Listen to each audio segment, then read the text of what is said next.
ఇకపోతే భాజపాకు ముఖ్యమంత్రి హిమంత బిశ్వ శర్మ నాయకత్వం వహిస్తుండగా కాంగ్రెస్ పార్టీ ప్రాంతీయ లెఫ్ట్ పార్టీని ఏకతాటిపైకి తెచ్చి గోగోయ్ని రంగంలోకి దించింది.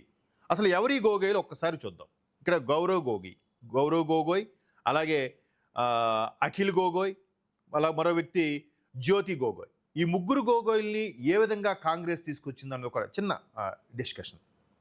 అస్సాం రాజకీయాల్లో ఒకే ఇంటి పేరున్న ముగ్గురు గొగోయ్లు రాజకీయ నేపథ్యాలు వేర్వేరు. గౌరవ్ గొగోయ్ కాంగ్రెస్లో ఉండగా అఖిల్ గొగోయ్ రాయ్జోర్ దళకు నేతృత్వం వహిస్తున్నారు. అలాగే లురిన్ జ్యోతి గొగోయ్ అస్సాం జాతీయ పరిషత్కు నేతగా ఉన్నారు. ముగ్గురు గొగోయ్లు ముగ్గురు భాజపాకి విపక్ష స్థాయిలో ఉన్న వ్యక్తులే.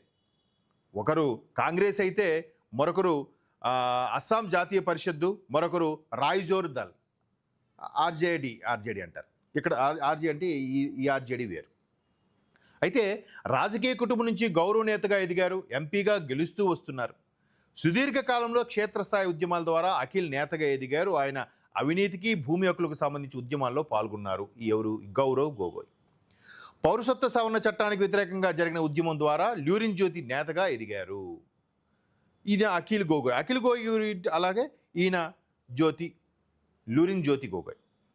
ఇకపోతే ఓట్లు చేయకుండా ఉండటానికి పలు నియోజకవర్గాల్లో రాయ్జోర్ దళ్ తన అభ్యర్థులను ఉపసంహరించుకుంది. ఆ పార్టీ 16 చోట్లే పోటీ చేస్తోంది. ఇక్కడ ఒక్కసారి చూస్తే భాజపా వ్యతిరేక ఓట్లు చేయకుండా కాంగ్రెస్, రాయ్జోర్ దళ్, అస్సాం జాతీయ పరిషత్, సిపిఎం, సిపిఐ, అలాగే all party hill leaders conference పొత్తు పెట్టుకున్నాయి.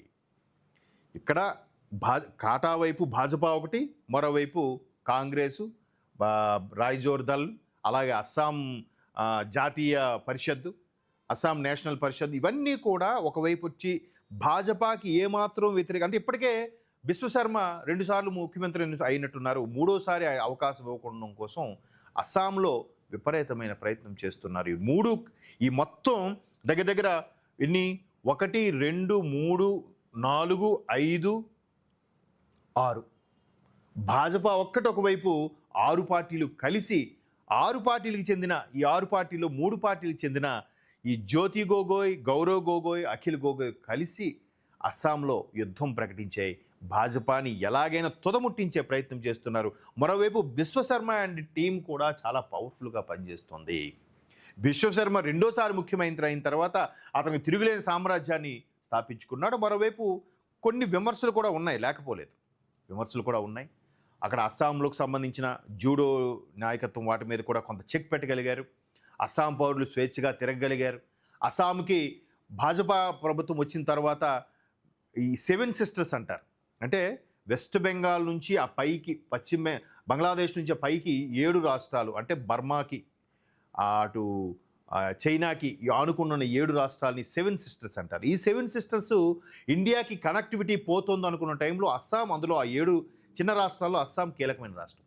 దానికి ఎప్పుడైతే బిశ్వశర్మ బీజేపీకి పట్టం కట్టారో ప్రజలు కూడా అక్కడి నుంచి మెల్లమెల్లగా ఇండియాకి ఉండే రైలు సర్వీసెస్ కానీ అక్కడుండే ప్రజలు వివిధ రాష్ట్రాలకి, అంతెందుకు మన తెలంగాణలో హైదరాబాద్లో కూడా అస్సాం నుంచి ఎక్కువగా మంది వచ్చి ఉద్యోగాలు చేసుకుంటున్నారు. ఈ ర్యాపో పెరగడం వల్ల అస్సాంకి కనెక్టివిటీ కూడా పెరిగింది. సో ఇప్పుడు ఆ కనెక్టివిటీ పెరగడం వల్ల బిశ్వశర్మకి ఒక పట్టు సాధించే దిశగా ముందుకెళ్తున్నారు. అయితే ఇంతటి పట్టుని కోల్చాలంటే ఖచ్చితంగా ఈ 6 పార్టీలు ఒకటవ్వాలి.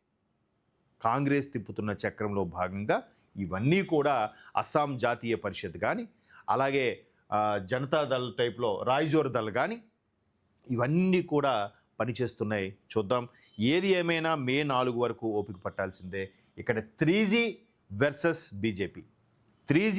బీజేపీ అస్సాంలో ఈ 3G ఏదో ఒకటి చేసి ఒక్క సీటైనా ఎక్కువ తెచ్చుకొని గవర్నమెంట్ ఫామ్ చేయాలనే తాపత్రయంలో ఉంది. దానికి బిశ్వశర్మ అండ్ టీం అవకాశం ఇస్తుందో లేదో మనం వేచి చూడాల్సిందే. ఇకపోతే అంతర్జాతీయ వార్తకు సంబంధించి మనం ఇక్కడ చూడొచ్చు. ఇరాన్ గడువు పొడిగిస్తూ ట్రంప్ తాజా నిర్ణయం. ఏదైతే హార్మూజ్ జలసంధిని ఓపెన్ చేయకపోతే మీ విద్యుత్ కేంద్రాలని, మీ పెట్రోలియం ప్రొడక్ట్స్ పడిన అన్ని స్థావరాలను కూడా పేల్చేస్తాం అని కూడా చెప్తున్నారు. ఇక్కడ దానికి సంబంధించిన ఒక ప్రధాన వార్త చూడొచ్చు.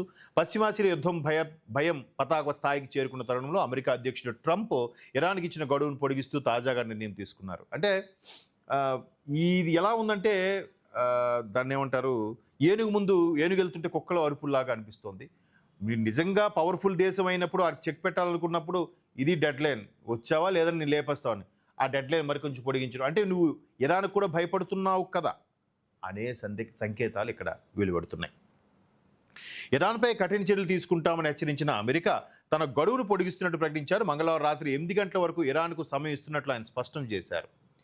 గతంలో సోమవారం నాటికి ఒప్పందం కుదుర్చుకోవాలని హెచ్చరించారు. ఇప్పుడు మంగళవారం పెరిగింది. ఇప్పుడు ఆ గడువును మరో రోజు పొడిగించారు. ఇరాన్ నుంచి ఆశించిన స్పందన వస్తుందని ఆశతో నిర్ణయం తీసుకున్నట్టు తెలుస్తోంది. అంతకుముందు ఇరాన్ స్ట్రెయిట్ ఆఫ్ హార్మూజ్ను అడ్డుకోవడానికి ప్రయత్నిస్తే తీవ్ర పరిణామాలు ఉంటాయని ట్రంప్ హెచ్చరించారు. ఈ కీలక సముద్ర మార్గాన్ని స్వేచ్ఛగా ఉంచాలని ఆయన డిమాండ్ చేశారు. గడువు పొడిగించడం అంటే చర్చల ద్వారా సమస్య పరిష్కారం అయ్యే వరకు ఈ విధంగా చేస్తామని చెప్తున్నారు.